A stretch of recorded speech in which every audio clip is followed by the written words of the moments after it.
এই গানটা কিন্তু বর্তমানে একবার ফুল ট্রেনিং আছে টিকটক। আমি আপনাদেরকে খুব সহজে দেখে দিব আপনারা কিভাবে এই গানটা দিয়ে আপনার শুধুমাত্র ইমেজ দিয়ে এরকম স্টাইলিশ ভিডিও বানাতে পারেন। তো চলুন শুরু করা যাক মূল ভিডিও। মূল পর্বে যাওয়ার আগে বলছি অবশ্যই আমাকে সাপোর্ট করবেন এবং আপনারা যারা আমাকে সাপোর্ট করবেন কমেন্টের মাধ্যমে অবশ্যই জানাবেন ভাই আমি সাপোর্ট করেছি, আমার সাপোর্ট ব্যাক দেন। ইনশাল্লাহ 100% আপনার সাপোর্ট ব্যাক দেওয়া হবে। তো এরকম ভাইরাল ইফেক্ট এবং ভাইরাল গান দিয়ে ভিডিও বানানোর জন্য আমাদের সর্বপ্রথম চলে যেতে হবে আমাদের যে ক্যাপকাটে। আমি সরাসরি ক্যাপকাটে চলে যাচ্ছি।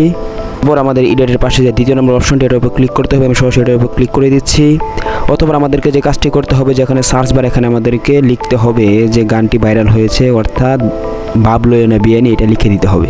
এখানে আমি কিন্তু এটাকে লিখে দিয়েছি, এটা সরাসরি সার্চ করে দিচ্ছি। সার্চ করার পর দেখেন ক্যাপকাটে কিন্তু যারা এটা নিয়ে ভিডিও বানিয়েছে প্রায় অনেক ভিডিও চলে আসবে। এখানে আপনি যেই ইউজ করতে চাচ্ছেন সেটার উপর একটা ক্লিক করে দেবেন। তো আমি সরাসরি এটার উপর ক্লিক করে দিচ্ছি। যে কাজটি করতে হবে দেখেন লেখা আছে ইউজ টেমপ্লেট, এর উপর ক্লিক করতে হবে। তো এটার উপর ক্লিক করে দিচ্ছি। অতঃপর যে কাজটি করতে হবে আমরা যে ছবি দিয়ে বানাতে চাচ্ছি সেই ছবিগুলো সিলেক্ট করে দেবো। তো আমি এখান থেকে যে ছবিগুলো দিয়ে বানাতে চাচ্ছি সেই ছবিগুলো আমি এখানে সিলেক্ট করে দিব। এখানে যেই কটা ছবি দিয়ে বানাতে চাচ্ছি সেই কটা ছবি সিলেক্ট করে দিয়েছি। অতঃপর নেক্সট এর উপর ক্লিক করে দিব। এখানে আমাদেরকে কিছু সময় ওয়েট করতে হবে। দেখেন ভাই আমার কাজ কিন্তু হয়ে গিয়েছে।